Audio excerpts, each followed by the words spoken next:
So we met at a BLM rally in Seoul. No, Daegu. Oh yeah, it was in Seoul. You said Seoul. Yeah. It was in Seoul.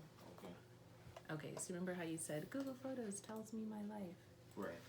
I'ma find.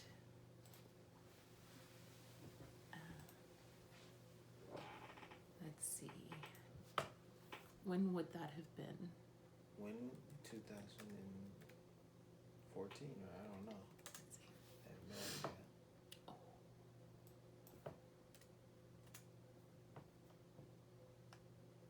But even if it's not. I was dancing salsa in 2014. And that's it? Well, at this point, I don't have a record of that trip, so... Okay, we're gonna guesstimate 2014. Yeah, that works.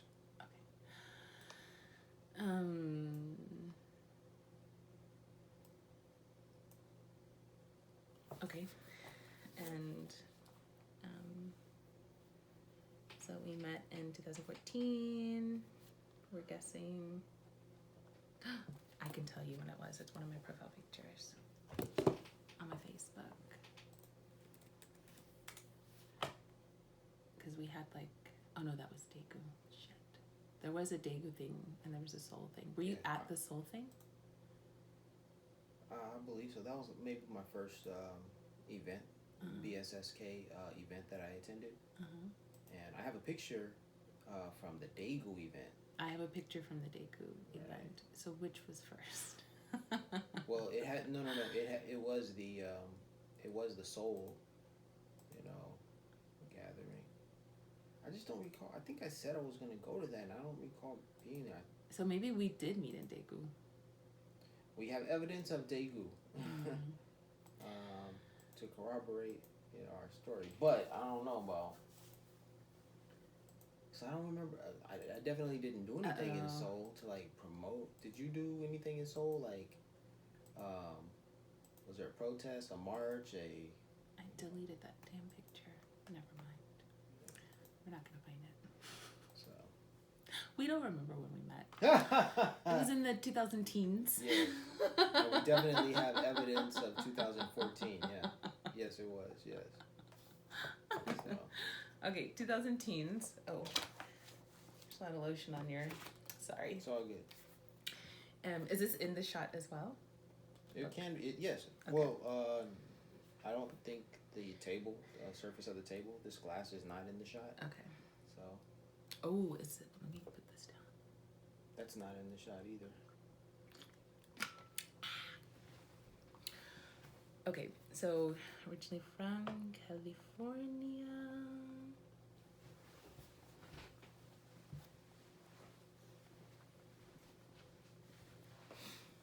And then I can say that we met along the way in Peru and also in Colombia. Yep. And that today your topic is about repatriating. Yep. And then for those who don't know, when you're leaving the country, you're expatriating, and when you come back, you are repatriating. So Larry is going to talk to us about that process for him.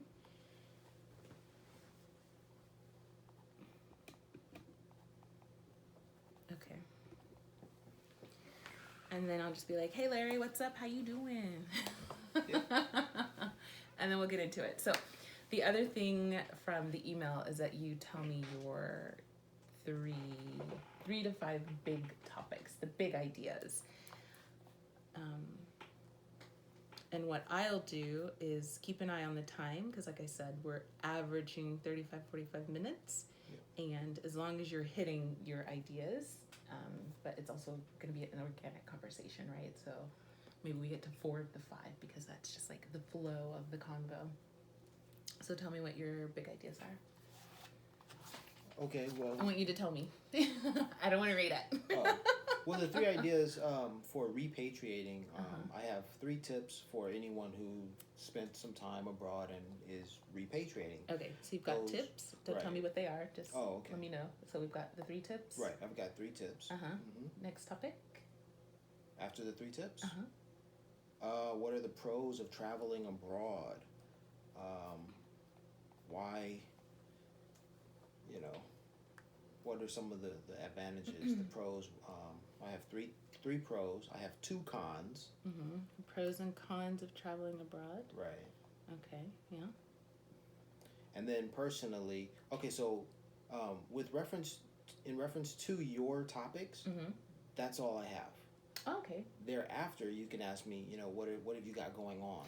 Yeah. And okay. Then we can get into. That's okay. So we've got the tips for repatriating. So I want to spend a chunk of time here.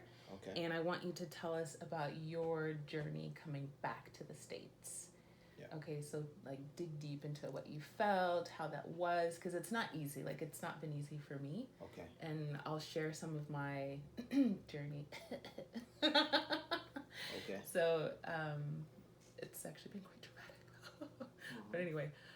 So anyway, lots of details. Because it's going to be audio on my end, right. Really, I want you to like paint the picture with your words. Oh, yeah. Micro stories, anecdotes, all of that good stuff. Right. And then you're going to get into the pros and cons of traveling. And then what I have been doing with my guests is talking about like what you have been up to, right, during the COVIDs. But I think yours predates COVID, right? Everything came to fruition during the COVID period. As Perfect. Far as, okay. Yeah. Okay. So what you've been up to. Everything culminated. And then that's when you can introduce your book, right? Right. And then we're going to let you do your shout outs. At the end. At the very end. Yeah. And then after you do your shout outs, we'll let people know how they can find you on the socials. Yep. And then I will sign off. We'll say thank you for coming, and then my phrase is enjoy the journey. Yeah. Okay. Nice. Are you ready?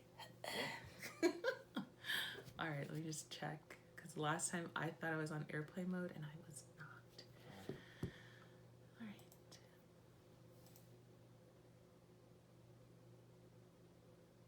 Okay.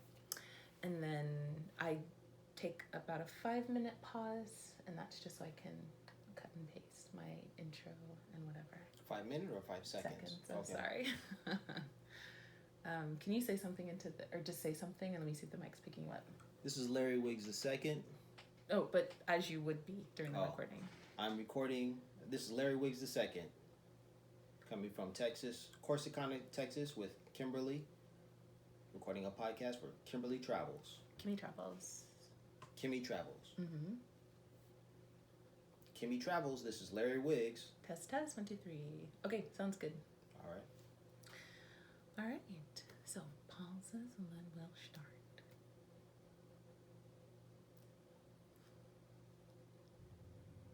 Oh, I hear an engine. Yeah. And neighbor's truck. We'll wait for them to pass. It's this girl here. And you know how close the train station is? Uh-huh. So one of my guests, I was like, sometimes I mute my. Right. Muted. Oh, okay. So that wasn't picked up. It wasn't even picked up. Okay, but I could hear you in that. But the audio was being picked up from these cameras, which are on right now. So. But I'm gonna cut all that out. We're You're not. Right. We're not. We're not streaming.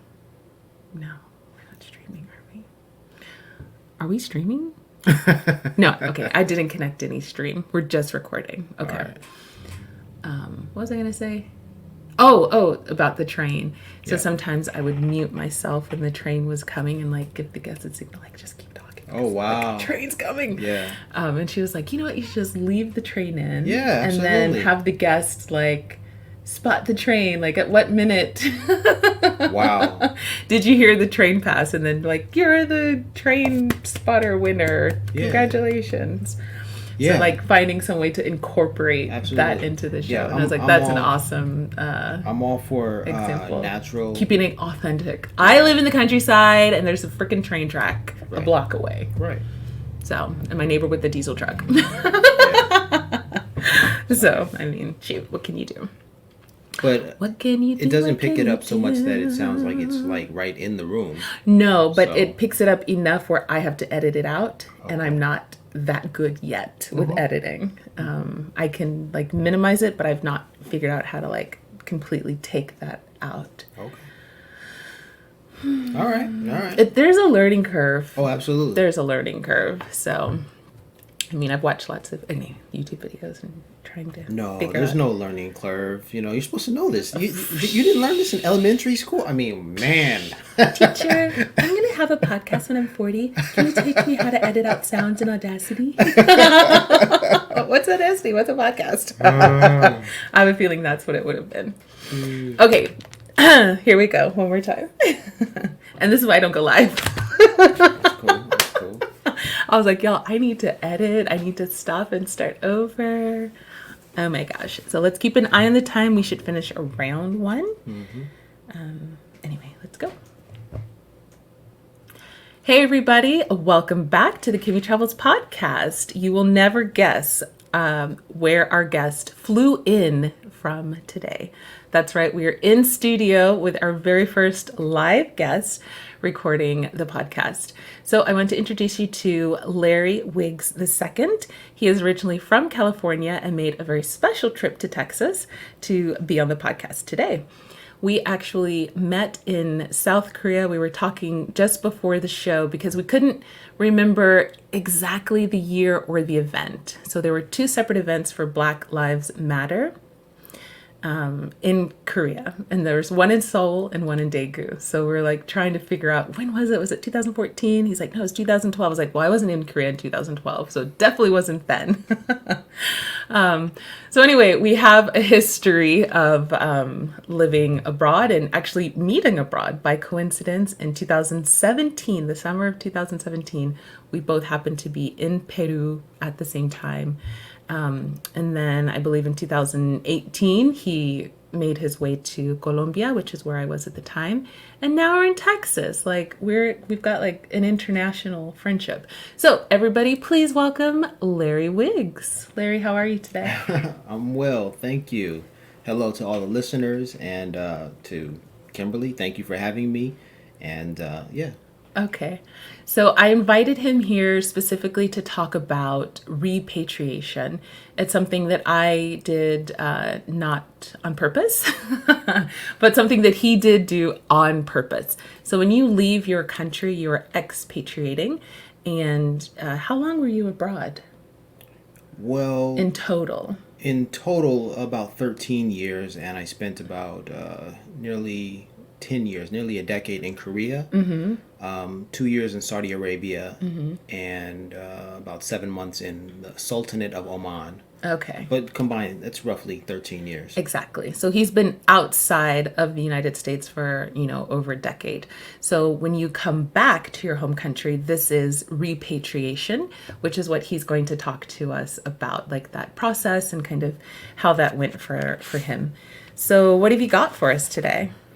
Yeah, before I begin, I just have a few caveats to express. The first is, this is my subjective account, and, the majority of my family members live in Los Angeles and other cities in California. That's the next point I want to make. And then the third is, I'm an extremely flexible person, and I'm very, I'll try anything, once, I think Andrew Zimmern, the Bizarre Foods guy, said, try foods twice. Well, that's a very good, motto and sort of rule to live by. So I'll try things once, maybe I'll try things twice. But yeah, flexibility is one of my, high points. So with that said, what I'm going to say about, repatriating, again, it's very subjective. It's just, what worked for me. So that's why we want you to tell your story, right? Okay. So this is absolutely your experience. Cool. So maybe what made you finally decide to come back, and then, the process, the whole process. Cool. Very cool. So where should I begin? From the beginning. From the beginning. Well, in Los Angeles, California, on October 9th, 1979. Yeah. Okay, so repatriating. Let's see. I left Korea in 2007. Excuse me. I left Los Angeles in 2007, bound for Korea. And my reasons for going included I was a martial artist, and I studied the Korean martial art of Taekwondo. And I always was told by my instructor, Mr. Jamie Anderson, to go to Korea. Oh, wow. And so this, idea had, already been, planted, very early in me. And I had a desire to go to Korea to learn martial arts. I didn't necessarily have a desire to live and work there, or to stay as long as I did. I just basically... I love that. That was never my plan either. It's like, wait, I'm still here. It's been years and years later. Oh, it's okay. It's not that bad. But it happened the way that, things played out. So I don't do well with planning, I'll say. Okay. I have ideas, and I'm flexible. Again, I'm flexible. So what comes about because of my flexibility. Right, right. Like, hey, do you want to be on the podcast? Yeah, hey, I booked a ticket. I'm coming. I was like, wait, what? Yeah, exactly. I was like, we're going to do it on video. He's like, tickets booked. See you on Thursday. All right, then. Come on down. Yeah, that's exactly right. Flexibility is absolutely important. And so I made my way to Korea, and I stayed there a year. I tried to learn martial arts. I did my best to learn the language, and yes, and I what is it? Acclimatized, acculturated, or I got accustomed to living in Korea. And 1 year led to 2, led to 3, led to, many more. Da-da-da-da-da. And with regard to, repatriating, it can definitely be difficult after spending so much time abroad. But, my first point is that, I flew home often. All right. So I met a lot of colleagues of mine who had stayed away from their families and who had not contacted their families in many years. Okay. And this is something that I did not practice. And I would not advise anyone else to, because... Well, I'm just going to have to stop you because you don't know everybody's situation. Okay. Some people need to make that break for their own mental health. They could be in I met somebody who was in an abusive relationship, and her going abroad was her literally removing herself from that situation and then cutting off contact. So sometimes, everybody has a different situation. Absolutely. So I think it goes, just across the spectrum. So when you say that you went home often, how often is often? Because your often might be different than my often. Okay. All right. How often was your often? It was definitely annually. Okay. And, a lot of that was due to, my mom and dad saying, when are you coming home, son? And I'm like, Mom, Dad, I'm living my best life. Yeah.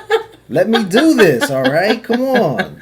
And, returning home for me was, financially disastrous. Right. It's expensive. It's expensive when you're halfway across the world. And I'm like, Ma, Dad, do you think I'm a millionaire now? Now that I live abroad? No, that, things haven't changed that much for me. And they're like, well, aren't you saving more? Aren't you, doing... Yeah, their expectations of what I was doing, were a lot higher than what was in reality. Yeah. And so, but they continued to say, hey, come home. And so I followed. I said yes, dutifully, as a son. Within our family, my mom and dad, it's my sister and I, right? I'm the youngest. So I guess. Hey, if anybody out there has a younger sibling, like, that's all he had to say. I understand now. I understand. Say no more. Say no more. It's so clear. And so, so basically, I returned home annually. There was 1 year I recall where I stayed away maybe 16 to 18 months. Okay. That was the longest period. And I was actually lucky because I switched jobs in Korea, and I moved from working a job that required I work, 6 days a week, okay, with no holidays. Oh, no. All right, for one whole year, to the following year, working a normal 5-day work Monday to week. Friday, right. You know, a 9 to 5. And I had summers and winters to myself. Oh, nice. So you had quite, extensive holidays. Yes. Okay. And yeah, your job, can vary, your work hours and your circumstances in Korea, or my circumstances in Korea varied wildly based upon the job that I had. And so anytime I had summers and winters off, my mom and dad were like, "What are you going to do? You're coming home, aren't you?" And I'm like, for me, that was the worst because the holidays is when you can travel, right? Right. So exactly. I loved to take summer holidays or winter holidays. So like you, my intention, I think you did a little better than me, but my intention was to go home, once a year, usually during the summer. But like I said, that didn't always happen. So it could have, the longer that I stayed abroad, I think the longer period of time where I would come. So it was like maybe every year and a half, every 2 years. And the absolute longest, I think from my memory, was 3 years. Wow. Because there were some changes, I was like moving a bit and, in influx, right? And then I got a call and it was like, "Kimberly, you better come home this year." And I was like, "Oh my God, it's only been like a year." I'm like, no, this would have been the thing. I was like, "Okay, you're right. Let me book that ticket." There was, with regard to one of my trips home, that lure, come home, you got to come home. It was pretty consistent with me, but at some point I said, I've had enough. So when I did get home, I stayed there maybe less than a week. And then I was like, "Deuces, Ciao. I'm out." You saw me. I'm here. Yeah. I did what you wanted. Yes. Yeah. Oh, wow. Okay. That's another thing, like coming home and then staying. So for me, I was good with about 2 weeks, kind of 3 max. And then, I think anytime you're out of your house and you have your own life, your own rhythm, it's hard to like go back and just kind of be in that space again. Absolutely. So I know some people that come back and they don't go to their parents' house. They like get a hotel. Yeah. Right? It's Yeah. like, "Hey, I'm going to come for breakfast. Like we can go shopping. We do all the things, but I need my space." Sure. Yeah. So I think, just, setting those boundaries, whatever your boundaries are, for when you're kind of visiting home again, it's important for everybody's peace of mind and sanity. Yes. Yes. Everyone is different. Everyone's different. Yeah. Yeah. Mm-hmm. But I'm not trying to pay for a hotel when I come home. So y'all better get that spare room ready. Right. Or the spare house. Whatever it is, I'm coming and I'm not trying to pay accommodation. I can survive anywhere for a few weeks. And my folks welcomed me back, and I returned to what was my old room. Mm-hmm. That room had gone through some phases, and at one time they even had a guest. It was sort of an Airbnb. My room. Yeah. Who's that stranger? Like, yes. Where's my teddy bear? And when my parents had their guests living there, yes, although I returned home, I was displaced. I couldn't, set up shop like I wanted to. Mm-hmm. Like, "Ma, Dad, what's going on here? Don't you love me? Why would you do this?"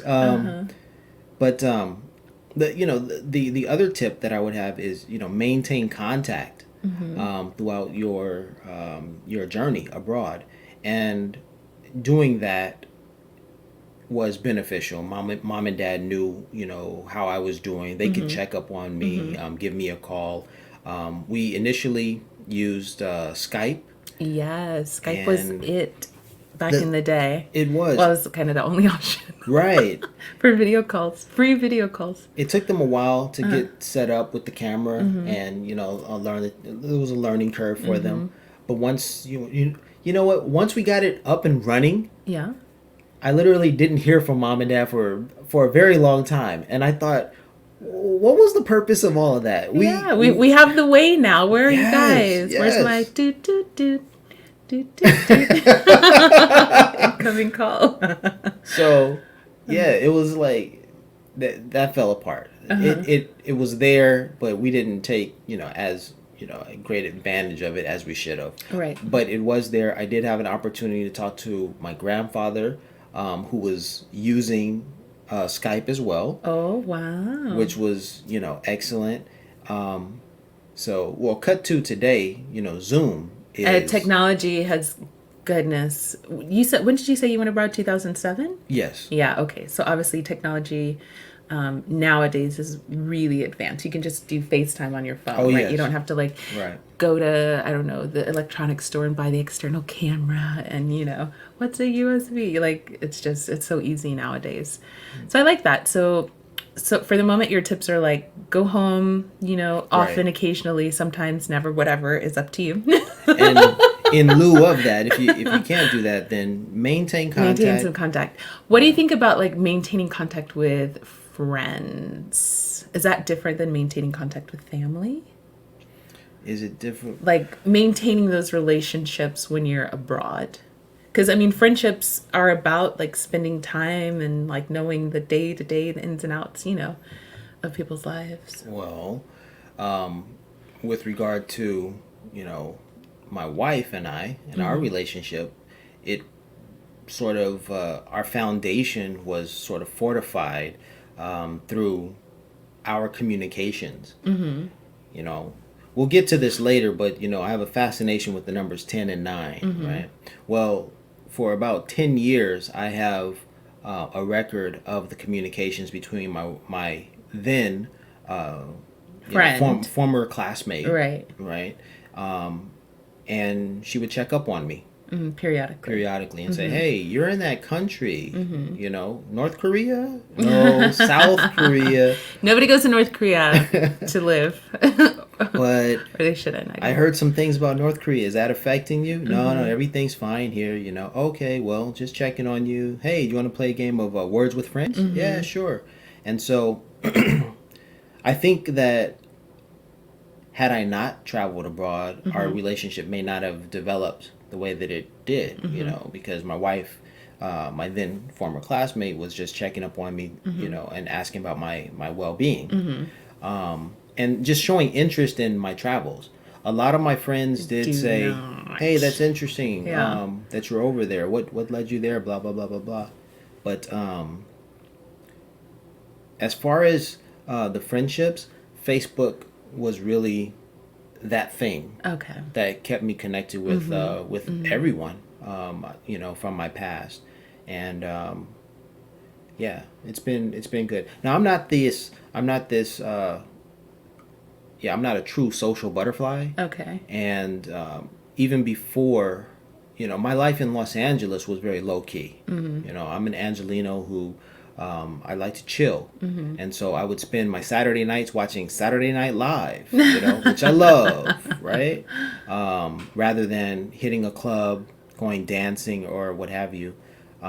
But coming from Los Angeles, one of the major activities that I enjoyed then and I enjoy now is going to the comedy stores. Oh, okay. Either the Comedy Store or the Laugh Factory. Oh, wow. Okay. So those were my forms of entertainment outside of just chilling at home and stuff like that. So. Okay. Nice. So what else do you have for us? Maintaining contact, video calls, even something as simple as a text message. So oh yes, I knew one girl that she every Sunday night without fail it would be this is the time, and I'm just for me that's a bit interrupting the flow of your life. If you're oh, I can't go on that hike or I can't go away this weekend because I have to do this thing at this time. Yeah. But even if you don't have to dedicate so much time, then just even a quick message. Sure. Hey, just, it's a beautiful day. I hope you're well. And it doesn't have to be that, very official kind of sit down conversation. But yeah, I think maintaining contact with friends and family back home is I introduced my important. Mom and dad, maybe even my sister, to Kakao. Okay. Which is a very popular messaging, SMS app. Right. Like WhatsApp, like Line. Line is popular in Japan. Kakao is popular in Korea. WhatsApp, I believe, is popular everywhere else. Yeah, everywhere else. Yeah. And then really big in Europe, really big in Latin America. There's WeChat in China. And there was that controversy during that 45 dudes presidency. Oh goodness. About something about banning WeChat and all that. But that would have been devastating because so many people rely on that just for communication. Yeah. So yeah, sending messages definitely. Yeah, if you can't video chat, send a message. Let folks know that that everything's okay. Oh, this is good. Okay, just because you said that, it reminded me there was a case. I think it was last year of a Black American woman who went missing. She was really, really active. Like, I guess she was an influencer. And then she just like up and went missing, and nobody knew where she was. So the Black expat community kind of put out a virtual search party. People were, obviously on the ground, just trying to find out who her people were, to contact them, to know if she was okay, and kind of, following her movements. And it was, at the end, thank goodness, she was fine. She just needed to disconnect. But she didn't tell anybody. Figuratively and she literally. didn't tell anybody. So if somebody is like a creator, a content creator, and then they just go like radio silent, I was like, I didn't know her personally, but some friends of mine did, and I was like, oh my God, that could be me, or you think the worst. I think I do anyway, like the worst. So letting people know where you are, even like registering with your embassy. There's a program. Right. What is it called? STEP or something with the U.S. Embassy? Yeah. Let's go with that. Yes. I think it's STEP. Sounds about right. Yeah. I'm registered with that. With that thing that I don't know what it's called. They send me updates from here, and they send me updates from countries that I've lived in, but I don't currently, reside in. So they're just like, I'm like, yeah, nice. Delete. Okay. Yeah. So yeah, make sure somebody knows your whereabouts, and then your friends or your acquaintances, or you have emergency contacts wherever you are abroad. So if something does happen, they know how to get in touch with your people, back home, just to check on you. So yeah, that's super important. Let people know where you are. Don't like go off grid, or tell people, hey, I need a break. I'm taking a week or two, and then I'll be back. Yeah. Now, the other tip that I would offer is share your story. Share your travels. Don't go to a particular mountain and just meditate and then get back and be like, oh, that was refreshing, and no, like tell your family, tell your friends, what that experience was about. I would hope that they would be receptive, to the lessons that you've learned or the experiences that you had. In my case, I felt compelled. After spending so much time in Korea and not doing what I thought I would do, and then finally getting the opportunity to do what it is I thought I was doing, what I thought I would do. In particular, I'm referring to travel. When I left Los Angeles, I thought I would travel more than I actually did, but I was always running home or flying back home, right? Yeah. So I didn't explore the world. And then in 2015, I got a chance to travel to Peru, where I had never been before. And then that there was sort of a snowball effect. Something started that particular year, and I traveled to 7 countries. Oh, wow. Now, I had already lived in Korea for, I believe it was 7 is my math correct? It was 2015. I started 2000. Yeah, it was 7 years, right? I had been in Korea for seven years, and I hadn't traveled much. I had only been to. I had just been to Japan, and I had gone to Taiwan, and I was always returning home.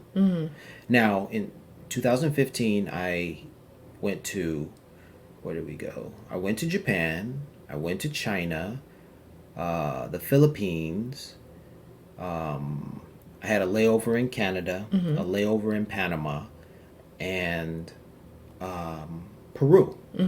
Okay, and so all of that year really impressed me and really motivated me to create a photo journal. I said, I've had so many experiences. This is the experience that I really thought I wanted, and then I need to document. I need to document it, and that's what I did. So I put together my very first photo journal, and I wasn't I didn't do that in order to sell it on Amazon and do all of this stuff, but it was really to document my travels and share my travels with my family. My nieces, of which I have two, they're what, 13 and 10, I believe. Lola and Sasha. Hey Lola, Sasha. Hey girls. They're growing up fast. My goodness, about to graduate. The kids do that, don't they? Ugh, just keep growing. Oh my goodness. Yeah, just we're but luckily we don't get older. Only the children grow. Man, so I made these books, to share my experiences with them. And my grandfather, I gave copies to my grandparents, my mom and dad, and my grandfather knows that I traveled to the Philippines. He knows that I didn't stay in a nice resort, go to the beach and sip on a cocktail. No, I went to the Philippines and I climbed the mountains with a guide who led me to an indigenous family among an indigenous community, right? The Batek, or I've forgotten if it's Batek or Batak people. We'll find it. Yeah, because you have the Batak or the Batek, you have the same name used to describe indigenous people of Malaysia, as well as the Philippines. Okay. And I don't want to get those mixed up. Anyhow, that was tremendously, severely off the grid, and that was me putting on my National Geographic hat. Okay. Because otherwise travel can be staying at resorts and hotels and luxuriating, as they say. I shared that story. I documented it. I shared it with my granddad, and he's like, "Boy, I can't believe you were out there with those people. You weren't afraid they were going to eat you or whatever, Like, I don't think they're cannibals. I'm like, nah, granddad. Everything was good, and he was just, he was in awe of me. So that was a nice moment. Okay. Nice no, reflection. I love that. And that's actually the purpose of the podcast, right? It's to document not only my journey, but everyday people like you, Larry. Yes. Just to bring it to people so they know that it's not this really mystical thing, travel, but it's like we're everyday people who are experiencing these things, and I encourage you to as well. So let's kind of bring it back to repatriation. So tell us how you decided to come home and then how that journey was for you. How did I decide to come home? Yeah. Yes, it was a decision. I mean, you made it, right? All right.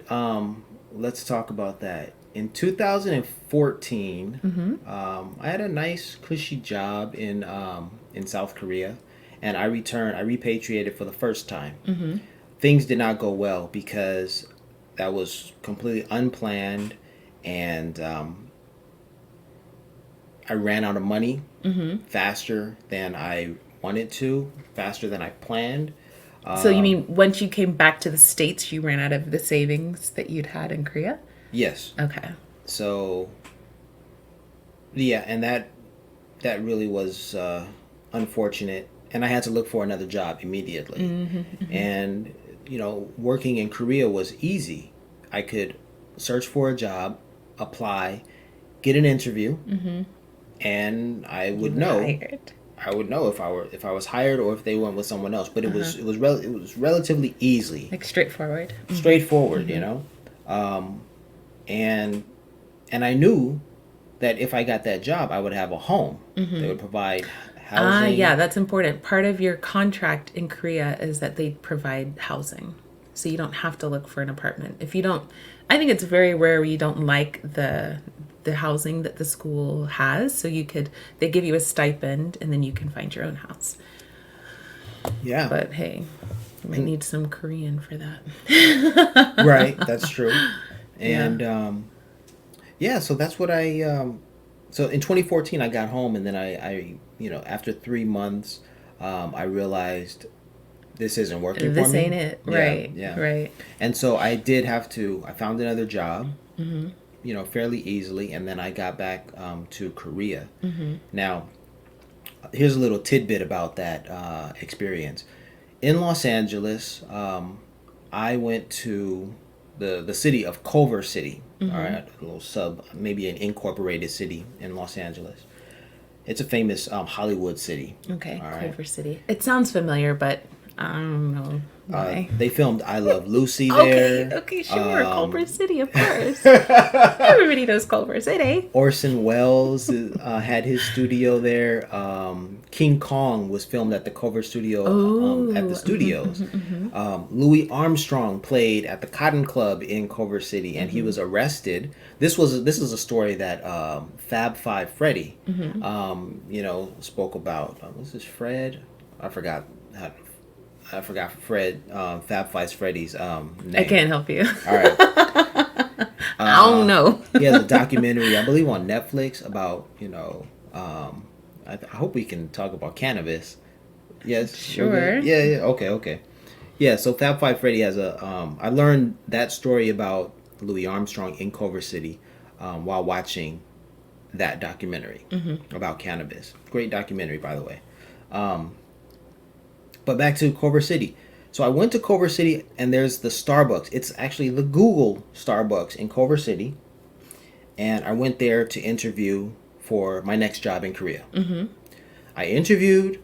I didn't do much research. I just needed a job, and I was like, flexible. Very flexible. I'll work anywhere. Just give me the doggone job, you know? Get me out of LA. I interviewed. I got the job, and soon after I started doing my research. I think I got back to Korea, and after the more research that I did about the particular city where I was hired, I discovered that particular city is the sister city to Culver City, where I interviewed. That's so cool. So I had no idea. It just worked out, and I thought, what a neat coincidence. Yeah. So that was 2014. Okay, so after that. I think what we've discussed, or according to your story, if you are going to repatriate, you need a plan, right? Because just like you wouldn't go abroad without, something lined up. It's the same as coming back, right? Like, do you have a place to stay? Are you going to get a car or not? How much money do you have saved up so you can do that job search? Yes. I think they, I don't know who they are, but the word on the street is that you should have like 6 months salary or savings. That's true. I've heard that too. To search for a job. It wasn't true for me, but I've heard that too. That's what they say. That's I mean, sometimes we don't always do, what, should be done. They say okay, so I actually didn't know that you had tried to come back in 2014, and then you're like, oh no, I'm not ready. Yeah, and I did that, and I learned my lesson. And the lesson was, when you repatriate, take it slowly. You do need It's going to take plan. some time. Yeah, it's going to take some time. So the next time I did repatriate was in 2016. Okay, now what led you to that decision? Well, yes, I took that job in 2014. After 2 years, I had enough. And the decision was, I'm leaving this job. Oh, excuse me. Actually, no. Not only was I leaving that job, but I had also been hired in Saudi Arabia. Okay, so you had another job opportunity. I had another job opportunity. Right. Now, the idea for me was, don't repeat 2014. I was lesson learned. And what not to do when you decide to come back home. Yes. My solution to that was, instead of returning home, save up enough money to live in South America first. All right. And then use the time in South America to plan that next step. Okay. And that's essentially what I did in 2018 when I repatriated for the second to last time. Okay.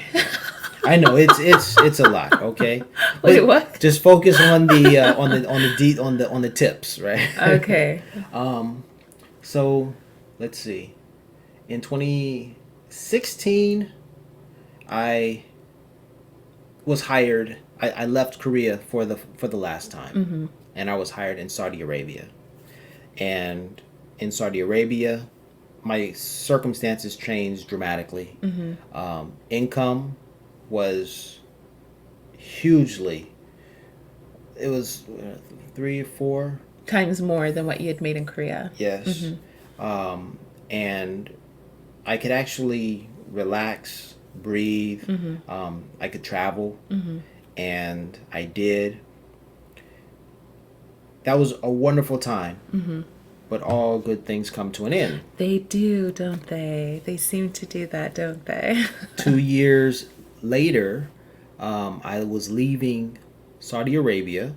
I had more money saved than ever.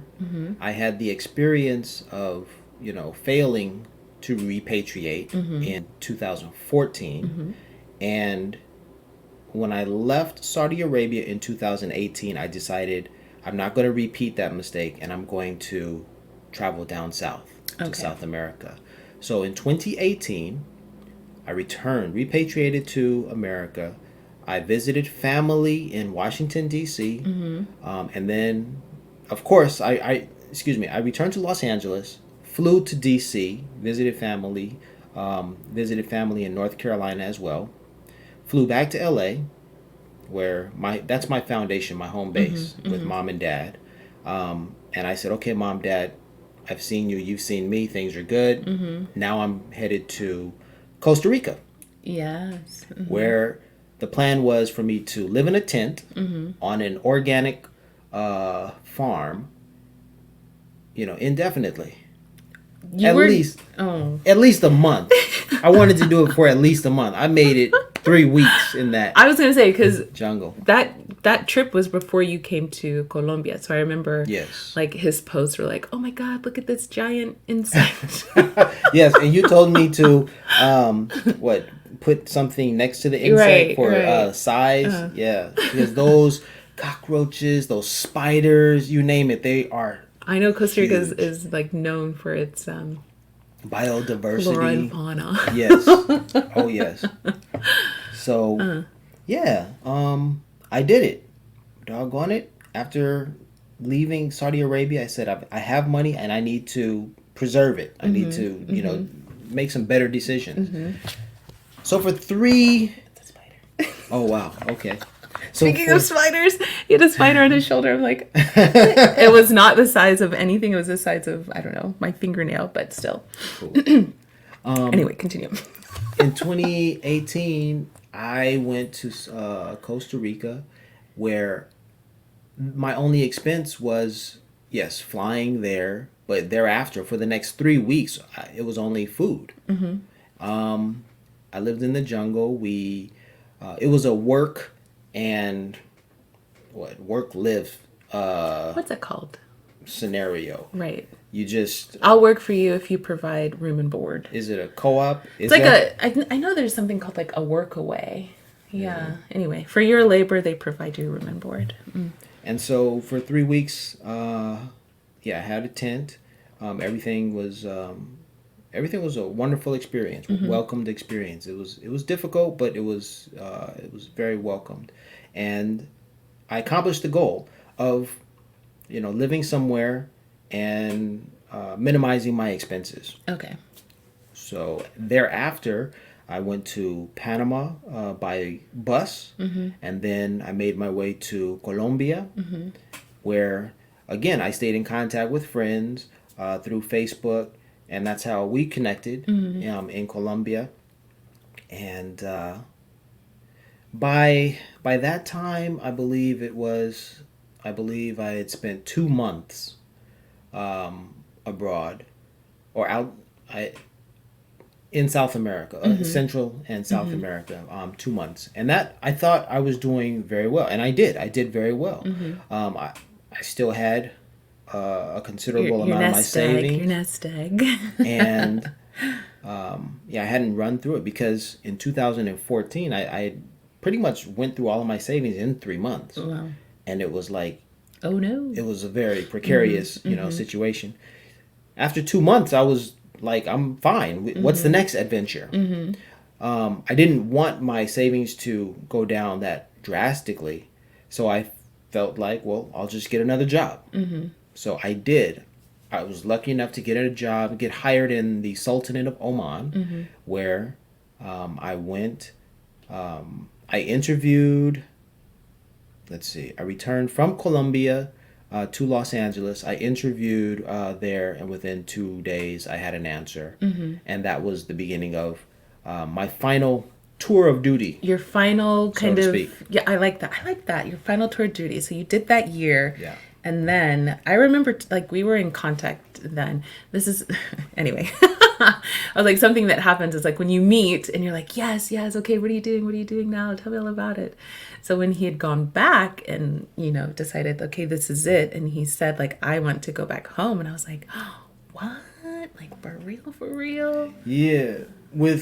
I think a lot of my friends whom I made in Korea, a lot of people called me a lifer because it seemed I had spent a tremendous amount of time in Korea, and it seemed like I was going to live there forever and always. Yeah.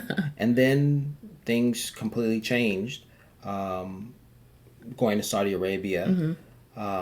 I definitely didn't think I was going to stay there for the rest of my life. Some places, like for me, Korea wasn't any place that I wanted to stay forever and always, but it was a great opportunity to save. And because Absolutely. I was there, I was able to, travel and volunteer and like not get a real salary for like a year or two because I had, that, what did you call it? Nest egg? Yeah. Yeah. Savings, whatever. Yeah. So some places like you do, and it's, it's a balance. Like you have to decide what's important, what you want to do, what is the long game, what's the end goal. So for example, working for a year, saving your money, and then like traveling or working, increasing the savings you've already got so that when you do go back home, you're not going to like suffer and bleed yourself dry. Right. Okay. So now we're in 2018. Is that the year that you like repatriated for real? Well, yeah, 2018 ended my time in Saudi Arabia. And then in 2019, by 2019, I had spent some time in South America, and I was ready to go work again. And so I returned to the Middle East. I returned to the Sultanate of Oman, right? And that was the last teaching job I had in 2019. Okay. Yeah. And so all of this, throughout all of these returns home, whether I literally stayed at home with my family, or if I had the intention to travel thereafter, returning, I remained in contact with my family. They were always aware of my plans and my whereabouts. Your whereabouts, yeah. And they were comfortable.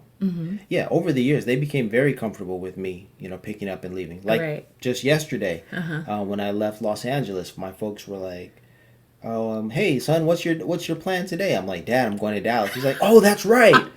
I forgot. So I just I left, and he was just like, "Okay, see you. See you later. Yeah. See you in a couple of days." Very natural, very cool, and yeah, so it's become a part of who I am now. Travel is just, another part of me. I think that's true. Like even if you come back, if you've done something for so long, whether it be, I don't know, sports, music, whatever it is, martial arts, there's always some part of you, travel specifically, that still does that. So even if it's just, hopping around locally or to the next state or like hopping on a plane to Dallas to your friend's podcast. Yeah.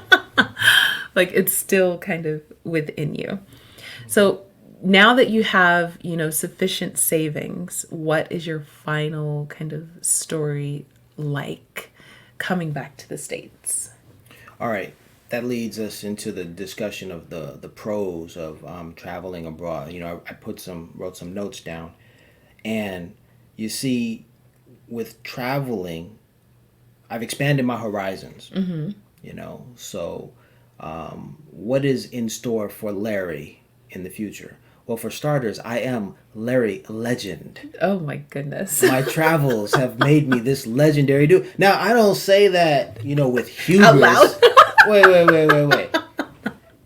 I mean, for any youngster, out there who hasn't traveled or is planning on traveling, you are going to do yourself a favor by traveling, okay? For sure. Because when you do repatriate, you're going to find that you have a perspective, a unique perspective because you've seen people, you've seen the world, you've seen circumstances from another point of view. Right. And that's going to make you wiser. It's going to make you more compassionate and more knowledgeable. Okay. So you're a better version of yourself, after having those experiences. Those are the pros. And with that, that is going to carry me on my future endeavors and my journey, going forward.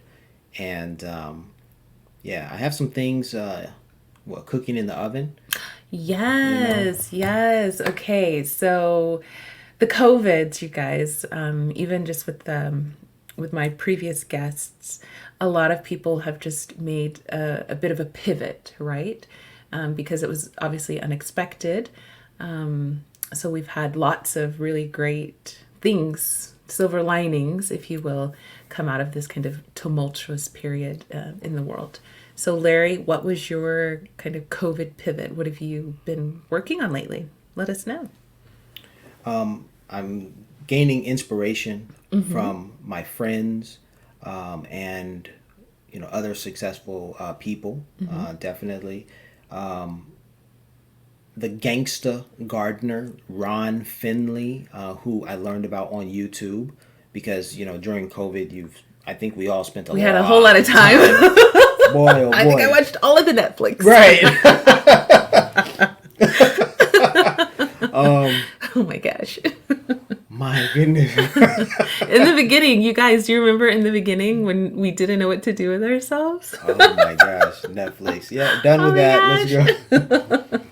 So I found Ron Finley and his YouTube videos, and I was inspired to get in the garden. As you've done the same. I did gardening. Yeah. So this morning we, just looked at my garden. I've already pulled everything up, but I was like, right there in those empty spots, that's where I planted my zucchini. Yes. So I was doing gardening too. Yeah. So the gardening is a wonderful, it's such a wonderful hobby activity. It's necessary. And we got away from it. We really got away from it, with the hustle and bustle of our lives. And the COVID was a blessing for us to recalibrate, and find out what truly is important. So I did some of that. But I've also I continued to create photo journals of my travels. In 2015, that was a tremendous year of travel for me, and I made my first photo journal. Thereafter, in 2017, that was another tremendous year of travel for me because I was working and living in Saudi Arabia. And in 2017, I traveled to 17 countries. So there was a lot of progression. A lot of things happening then. I made another photo journal that year. And then in 2019, while living in the Sultanate of Oman, I had a myriad of experiences related to my favorite numbers, 10 and 9, or 10-9, that were very compelling and helped me produce the next work that I had, which is this photo journal here. So creating these photo journals has been a process, a whole learning process. I started using Microsoft Word. That to do what I did with Microsoft Word is extremely difficult. It is. I can imagine there are better programs. And at the time, I didn't know how to use any of them. Okay. But shout out to Big Mike. Big Mike is a brother I met in Saudi Arabia, one of my colleagues, and he told me, "Hey, you need to check out this. You need to check out this YouTuber who will help you learn Adobe InDesign." And that changed everything. So I was able to learn how to do everything that I wanted to do and more. And then I was able, with ease, I was able to produce other works. And I spent a lot of time with that. And throughout COVID, I expanded from, not only producing photo journals, for myself, but other people and other events. Okay. And then also videography. Shout out to Kelly Stamps. Kelly Stamps is a young, she's from Los Angeles, a young Angelino who's she's traveling through America right now, producing YouTube videos, and she inspired me to, put more effort into my videos or my YouTube channel. So I've got the YouTube channel going. I've got my sort of my printing job, printing these photo journals, photography, videography. These are all hobbies and joys that I'm dabbling in, but I'm also taking a serious approach. I'm putting my best foot forward. And what else? Oh, right. I'm also a licensed California real estate salesperson. So you almost forgot the other thing that you've done. Yeah, so that thing. Oh yeah, I do this other thing. Like the thing about me being a real estate salesperson is I've had my license for the better part, 10 years. But because the jobs led me abroad, I was focusing on that. But now I'm in business, and if you'd like to hire Larry Wiggs to help you buy or sell, for a house. There you go. Contact me. All right. Now I love that little ad. I think I'm going to charge you. Not only will we help buyers and sellers, but we will also manage your properties for you. So contact us, property managers. Oh yeah, my mom and dad have been in the business for I guess 40 plus years.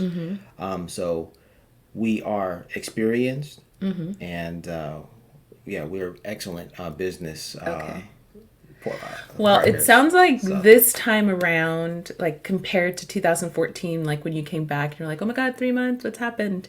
Like this time around, you had, a firmer kind of plan or direction, and even, taking up these projects to keep your, mind busy and things like that. And that's helped you kind of get reintegrated into American society. So I have a question for you. Coming back, for the final time and, having it firm in your mind that like, I'm living here now, like I'm going to, you got married, start family, whatever your plans are. What has been the hardest part? It's a 2-part question. What's been the hardest part of coming back for you? And then what was maybe surprisingly easy or not as difficult for coming back when you came back? Reality. Okay. When the reality, sets in, that I've spent so much time abroad, and yes, so much has changed, and that, like so many of my goals, I hadn't achieved them. That, my financial goals, I thought I would have saved, or I thought I was going to be richer quicker. Okay. Right. My academic goals, I thought that I would re-enroll in a master's program abroad, and that didn't pan out. Linguistic goals. I wanted to be languages. I wanted to be farther along in my Korean, especially because I spent nearly a decade there. But again, these were all ideas and simple desires, and they weren't my central focus. My focus was on working. So in that light, yes, I was successful, but in another light, man, there was a lot that I could have, should have, and would have done. Okay. So coming back and just, I guess like with hindsight, like, oh, I should have, done this, or right. This point you made about doing grad school overseas. A lot of people do that because it's so much more affordable to get that higher, master's, doctorate, whatever you're doing overseas than it is in America, where you're going to just be kind of crippled with debt. So some people do. I've had at least one guest on that got a master's while abroad because it's accessible, it's affordable, and it's recognized, Absolutely. And okay, so the hard thing was kind of coming to terms with, okay, I'm back. These were my goals. What did I actually meet and what didn't quite pan out? yes, Is that what you would say? sure. Just looking, you said reality. Yeah, I mean, the reality is I live in Los Angeles, and California is probably it definitely is one of the most expensive states. And I could not survive. I mean, right now in California we have a homelessness problem, right? I am homeless. I would otherwise be homeless were it not for my family, the support of my family. Supporting you. Hey, okay. Same. I'm in a borrowed house. So, I mean, thanks, Grandma. it's real, and so that reality is very jarring, and yeah. But there's hope because of the education that I've gained abroad. I know. I mean, there have been so many, websites. There's so many options, so many ways of managing, this pandemic and managing life after repatriating, that it really doesn't feel, as drastic, as it actually could be. It doesn't feel that way at all, with all of the support and all of the options, of jobs, and it's the gig economy.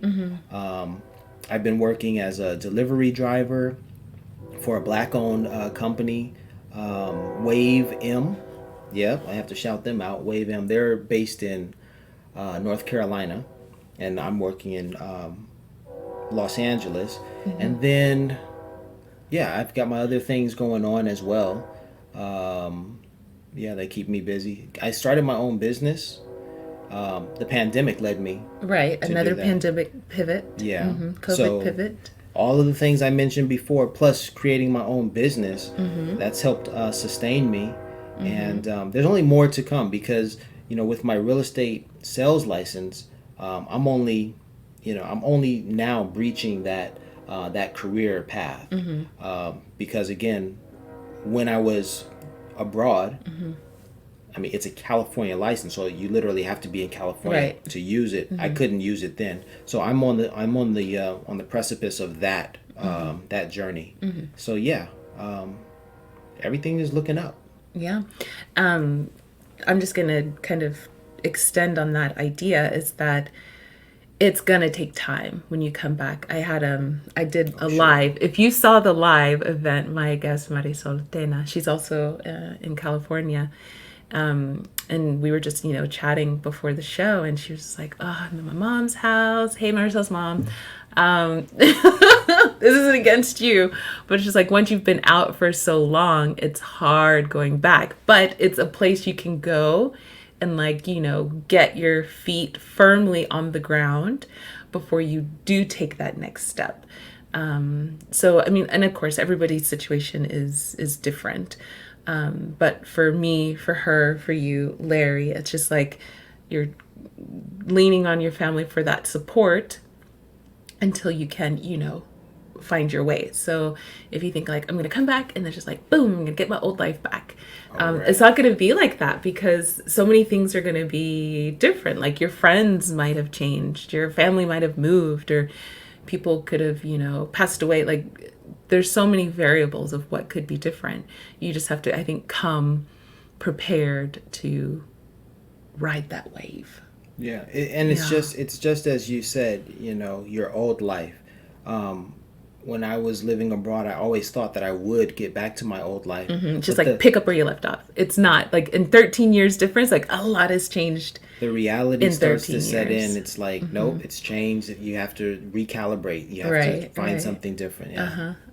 Yeah. So definitely be cognizant of those life changes that not only you, but when I came back, I went when I was like mid-20s. So when I came back, I missed like all the friend marriages and the weddings and all that stuff. And my friends had kids, and it's just like, oh my gosh, your life is moving on. Mine is too, but in quite different directions. So then it's kind of finding, again, that balance between different lives that just took different paths. Mm-hmm. And, with our friendship over the years, find the people who support you Mm-hmm. and rock with them, Mm-hmm. because, again, traveling abroad has been very beneficial, for the people I've met, Mm-hmm. and the people who are really doing things. I'm like, man, I want to stay in contact with these folks. I see them, they're doing their thing, and I want to be a part of it. I want to support. Mm-hmm. Oh yeah. So Mm-hmm. it's good. Yep. Yeah. Find your tribe, y'all. Find your crew. Oh yeah, there it is, the tribe.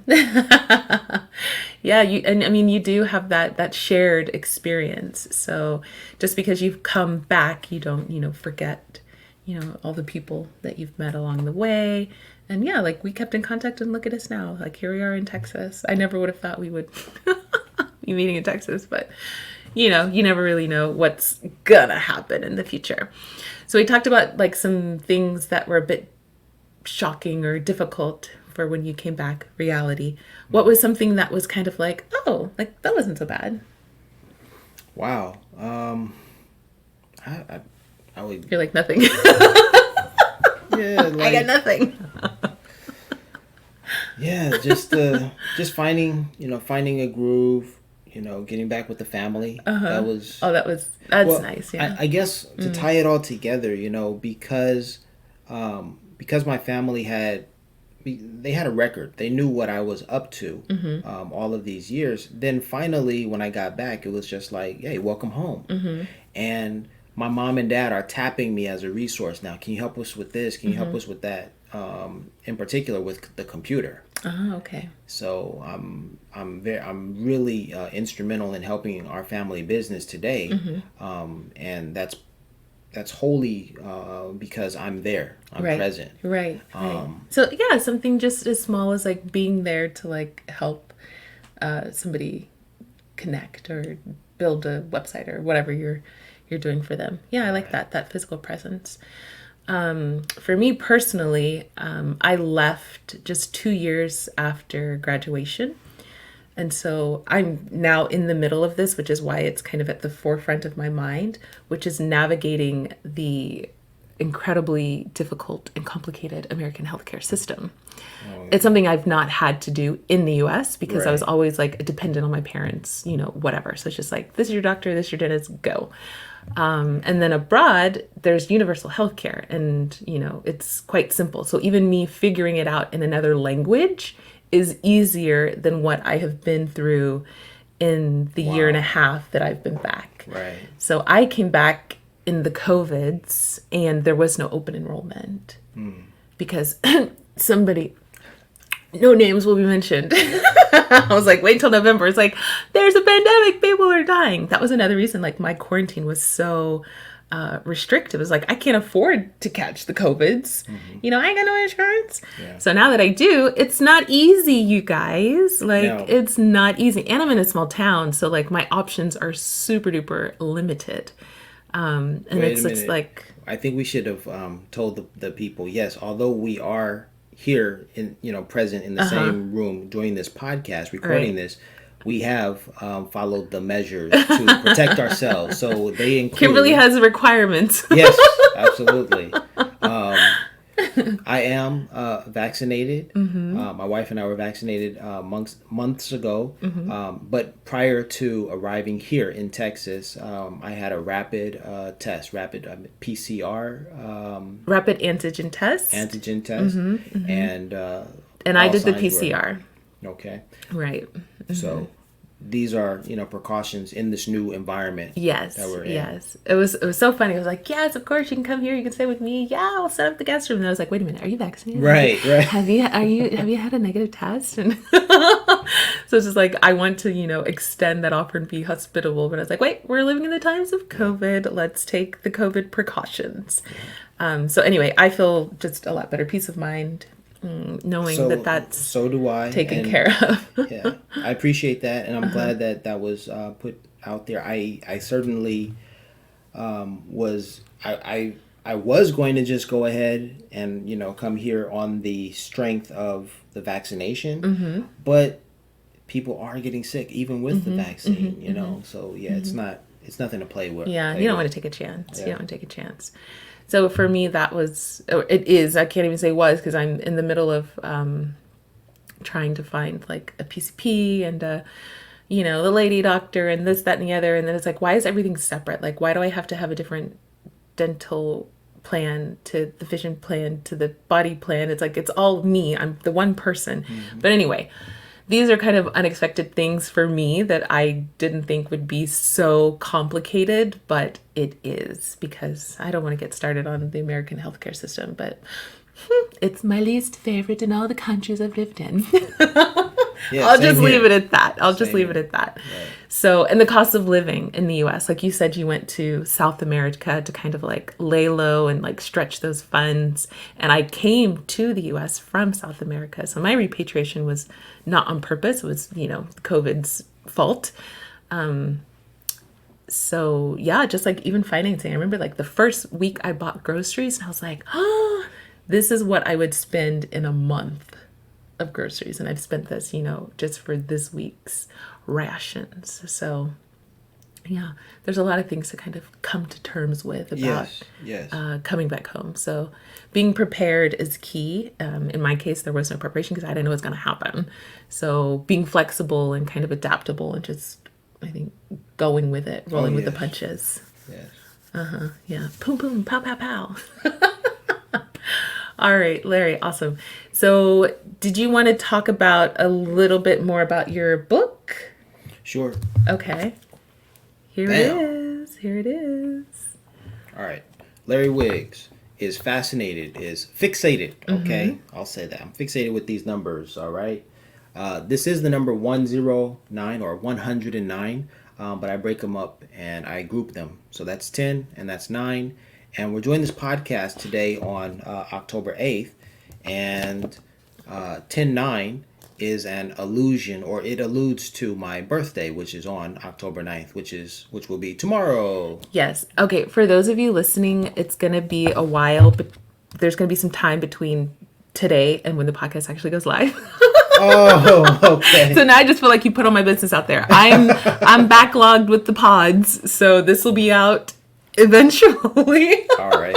This is the 10-9 podcast. But we are recording on October 8th. His birthday is, October. Hey, happy early birthday. Thank you. All right. And to learn more, this is my book, right? To learn more about my book and to learn more about my story, you can go to www. You know what? I hate when people say that. That sounds so old. www. World Wide Web. Okay, you don't have to say the www. You can just say, go to my website, dickdickadee.com. My website is IC109, and that is I as in iPhone, right? C spelled SEE, IC and 109. And literally, it's IC109.store.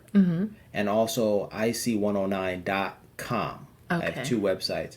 Anyhow, the story is about me seeing these numbers, right? This is a common, now that I wrote this book, and I've talked with other people about this idea of just seeing these numbers, these digits, all over the globe. I find that it's a very common human phenomena. And I have met people who keep records of their encounters with their particular numbers on their phones.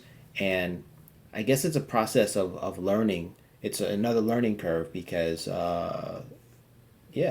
everyone, at some point in time, for some reason, everyone does it. You may look at your watch at 11:11 and you may make a wish, or 2:22. Jay-Z even wrote or entitled his record 4:44. He woke up, saw the clock at 4:44, and said, "That's the title of my album." Nice. So numbers, resonate with us at different points in our lives.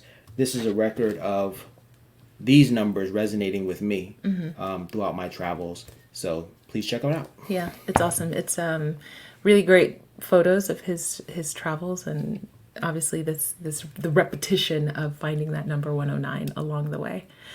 All right, Larry. So this is the portion of the pod where you can give your shout outs. Oh, so who do you want to shout out? Right. So this is my very first podcast. And oh my gosh, is that your first podcast? Oh yes. Oh yes. I feel so honored. And I would have to say I'm doing a hair talk. I would have to say that when I was in Korea, the very first podcast I listened to, right, which was highly inspiring and comforting as well, because you're out in the world, it's like you're all alone. You feel that way until you tap that line and you find your tribe. Yeah, and you connect with people who are doing what you're doing. You're like, oh wow, we're out here. Then it's all gravy from there. And the first podcast I listened to was with Ms. Regina Walton. All right. And I've remained in contact with Regina on Twitter. And just before, just a couple of days ago, I tapped her line and I said, Regina, I can't find that podcast you were on. And she responds, here it is. Boom! I'm like, yo! She sent you the link? Yeah, she sent me a link. She was like, I kept it, for her records, but here I am asking for it. Nice. So thank you, Regina. Now, after Regina, I guess I was introduced to Sha Currington, who created Brothers and Sisters of South Korea, and I went to a number of events, and we met at an event for BSSK's event. And I would like to say I've had 2 other guests on the podcast that, are also part of this group. So we've said, like finding Facebook groups of people in your community, and you just, that's going to be your people. Yes. And from BSSK, let's see, I met Kenya Evans and Melissa Watkins, who are 2 authors and globetrotters, and I keep in contact with them and follow their their happenings, their goings on. Kenya has a YouTube channel. I believe it's the Metamorphosis channel, and Black girl specific travel topics is her milieu, if you will. Melissa Watkins is an author, and she's recently repatriated. Oh wow. And you could have tapped her for a guest for this topic. Hey, but I'm happy part two. I'm happy you asked me. Man. Okay, Melissa, you have to be on the show next. Made the cut. Yes, I made the cut, right. And then also, these sisters who I'm mentioning have been, supportive and also inspiring, inspirational to me. That's why I'm giving these shout outs. And I have 2 more. Heather Allen. Heather, who I met through BSSK, again, very supportive. She's a Tennessee native, a down-to-earth boss lady, as I would like to call her. So shout out to you, Heather. And finally, not finally, but last but not least. Last but not least. There we go, Yes. Nicole Brewer. All right, now Nicole, I had the pleasure of working with her. And she inspired me because, the sister is bad. She's been in Forbes magazine. Wow. She's been writing for Trip Savvy. And she founded another group, the Globetrotter group on Facebook. Okay. And so she writes, does her thing, and Detroit. She's from Detroit, Michigan. Yeah. So all of these folks, and not... I didn't know how to work it in there, but last but not least. Oh, second to last but not least. No, never. We've already done last but not least. Second to last but not least. Yeah. Last but not least. No. You save the best for last. That's what it is. Saving the best for last. Okay. You saved yourself there. With that said, Kimberly Walter, okay, a member of BSSK. I'm still in that group even though I don't live in Korea anymore. Let's see. Fabulous. Would you say fashionista?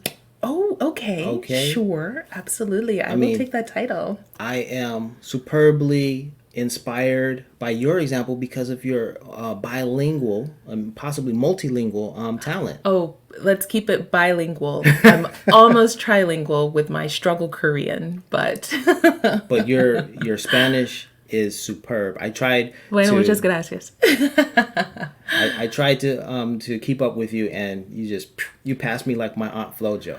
Yeah, just. So that's another thing. If you check out my YouTube channel to learn more about me, you can hear about my aunt FloJo. Yes, yes. Okay, so thank you. Tell us how people can find you on the socials. My name is simply Larry Wiggs 2. I'm the second. And you can type that into YouTube and find me there. My web addresses for my store is ic109.store, and my blog site is ic109.com. Okay. Of course, I'm on Instagram and Twitter. Again, let's see. One of my Instagrams is ic109, and Twitter, well, once you find me on one of those, you'll find the others. Find all of the others. So, but don't worry, I'm going to link it in the show notes. So if you're listening on another platform, hop on over to KimmyTravels.com, and you're going to find all of Larry's information. Oh yeah. So I would like to thank you, extend a really big old Texas thanks, Larry, for making the trip to Dallas. Well, not Dallas. I'm not in Dallas, y'all. I'm Dallas adjacent. I had to fly into Dallas. You had to fly into Dallas. Yeah. But thank you for making the trip and for being a guest on the Kimmy Travels podcast. I really appreciate it. No, it's my pleasure. I'm so happy that you're doing this. Kimmy Travels is an excellent portal, and much peace and much blessings to the travel channel. I will be listening. Awesome. Thank you so much. And for everybody else, remember, enjoy the journey. Cut. That was awesome. Thank you.